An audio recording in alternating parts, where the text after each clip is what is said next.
오늘의 양식, 이 시간은 마태복음 22장 34절부터 40절 말씀을 통해서 관계를 가꾸는 지혜라는 제목으로 말씀을 전하겠습니다.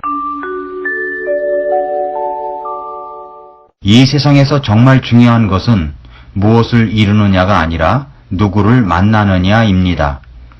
저는 그래서 우리 성도님들, 자녀들을 놓고 기도할 때마다 빼놓지 않고 기도하는 것이 좋은 스승 만나게 해주시고 좋은 친구들을 만나게 해주시고 좋은 선후배를 만나게 해달라고 기도합니다.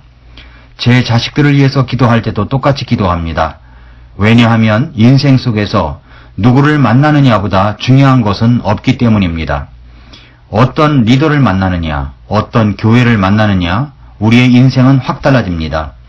어떤 결정적 시점 앞에서 누구를 만나고 그와 어떤 관계를 맺는가에 따라서 우리의 인생은 한 단계 높은 차원으로 비상할 수 있는가 하면 괜찮던 인생이 순식간에 땅바닥에 떨어질 수도 있습니다. 누구를 만나느냐에 따라 꽃을 피울 수도 있고 시들어질 수도 있습니다. 인생은 관계를 가꾸는 지혜가 있어야 합니다. 오늘 본문에는 세 가지 관계를 말씀하시고 있습니다. 첫째는 하나님과의 관계입니다. 둘째는 이웃과의 관계입니다. 셋째는 자기 자신과의 관계입니다. 먼저 첫째는 하나님과의 관계입니다. 오늘 본문에서는 어떤 율법사가 예수님을 시험하기 위해서 예수님께 질문을 한 것으로 시작합니다. 마태복음 22장 36절에서 선생님이여 율법에서 큰 명령은 무엇이니까 하매 라고 했습니다. 그러자 예수님께서 37절 38절에서 이렇게 정리를 해주셨습니다. 예수님께서 그에게 이르시되 너는 네 마음을 다하고 혼을 다하고 생각을 다하여 주 네 하나님을 사랑하라. 이것이 첫째가는 큰 명령이요 라고 하셨습니다. 첫째로는 주 네 하나님을 사랑하는 것, 주 하나님과의 관계를 말씀하고 있습니다. 하나님이 세상을 이처럼 사랑하사 독생자 예수님을 우리에게 주셨습니다. 이것은 우리가 멸망하지 않고 영존하는 생명을 얻게 하시기 위해서였습니다.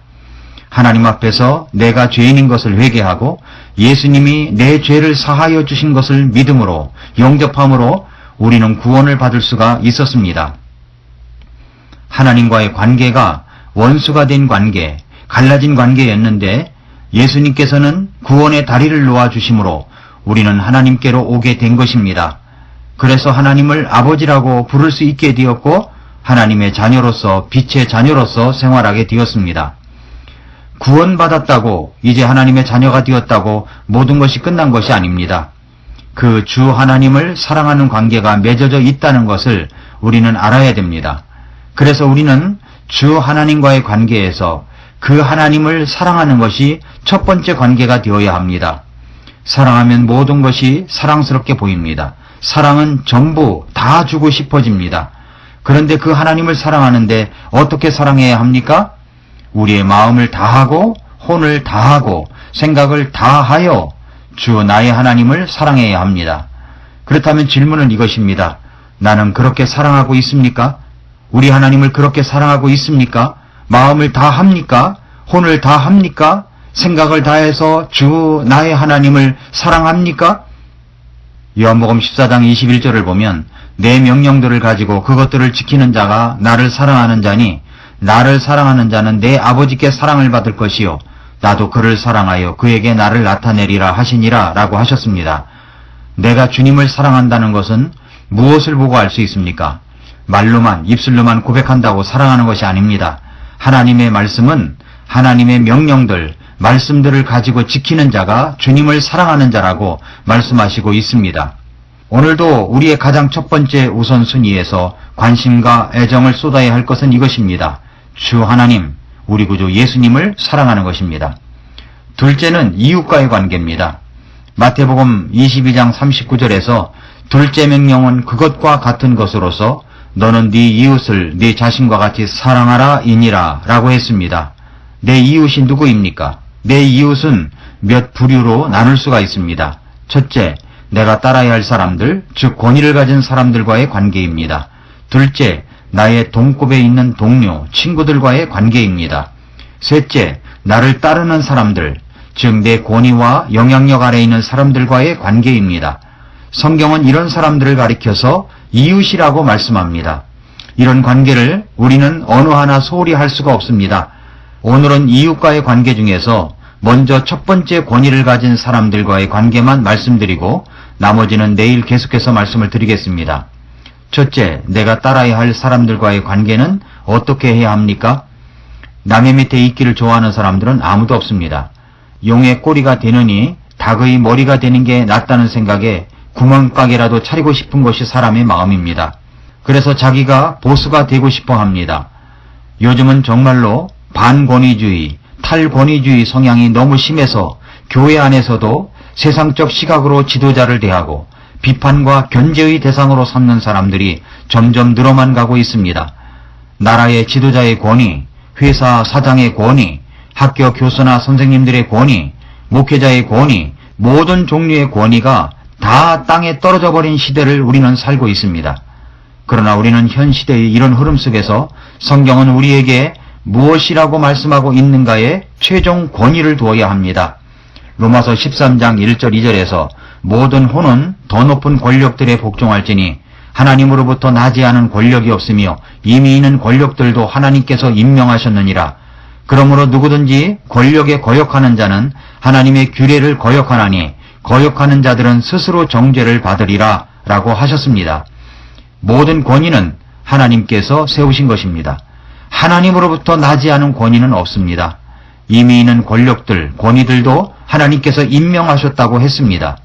성경에서 다니엘, 요셉, 느헤미야 등을 보면 다 세상의 지도자, 그것도 어떤 사람은 나라를 빼앗긴 그 권위 밑에 있었던 사람들이었습니다. 그러나 그들은 모두 그 권위 밑에 들어가 순복하며 하나님의 뜻을 찾았습니다. 아무리 여러분이 영악해도 윗사람은 당신보다 인생의 고수입니다. 어떤 사람이라도 윗사람에게 거역하고 약삭빠른 거짓말로 상황을 모면하려고 하는 시도를 윗사람은 다 들여다보고 있습니다. 신뢰할 수 없는 사람이라고 인식되면 윗사람에 대한 당신의 영향력은 끝나는 것입니다. 그러므로 어떤 권위든지 순종하고 고분고분하는 겸손한 태도는 하나님께서 기뻐하시는 일입니다. 윗사람을 이해하고 배려해야 합니다. 윗사람이 되어보면 아랫사람일 때 보았던 그 화려했던 그 자리가 얼마나 외롭고 힘든지 알게 됩니다. 우리 교회 목자들은 목장을 인도해 보니까 목사님의 고충이 무엇인가를 알 것 같다고 이야기하는 사람들이 많습니다. 성도들 가운데 목회자를 그렇게 괴롭히고 공격하던 성도가 자기 자식이 목회자의 소명을 받고 목회의 길에 들어서게 되면 하루아침에 그 태도가 좋게 변한다는 사실을 알고 계십니까? 저는 목회자를 괴롭히고 공격하는 분들을 위해서 참 축복 기도를 할 때 그 사람을 축복하는 기도를 합니다만 아울러서 그분의 자녀들 중에 꼭 목회자가 나오면 좋겠다는 기도도 합니다. 아직까지 응답된 적은 별로 없지만 말입니다. 권위자를 이해해주고 배려해 주어야 합니다. 항상 어떤 결정을 해야 하고 책임을 져야 하기 때문에 남모르는 고민과 스트레스가 엄청납니다. 그런데 격려해주고 이해해주는 사람은 별로 없습니다.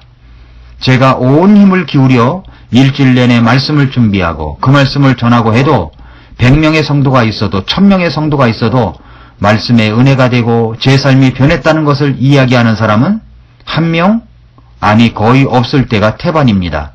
이분들이 도대체 말씀을 잘 받았는지 어떤지 피드백이 없을 때 정말 고민이 이만저만이 아닙니다. 윗사람들이 대부분 그렇게 지냅니다. 아랫사람에게 어떤 일을 시켰을 때 그것에 대한 피드백이 없을 때 답답하는 경우가 많은 것입니다. 사람들은 꼭 필요할 때가 아니면 윗사람을 멀리하는 경향이 많습니다. 윗사람은 밥도 혼자 먹어야 하는 경우가 많습니다. 누군가 밥 먹자고 할 때 그것이 얼마나 반가운지 모릅니다. 권위자의 어려움을 이해해주고 배려해주는 마음을 가져야 합니다. 때론 그 권위자를 이해하기 위해서 그들의 스토리를 공부할 필요가 있을 때도 있습니다. 사실 저 같은 경우도 우리 성도님들이 저에게 너무 가까이 오는 것을 조심스러워합니다.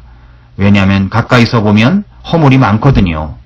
적당한 거리에서 보면 그럴듯한데 가까이서 보면 윗사람의 장점보다 단점이 더 많아 보입니다.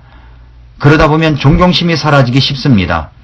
그러나 우리는 윗사람의 단점은 하나님이 고치신다고 생각해야 합니다.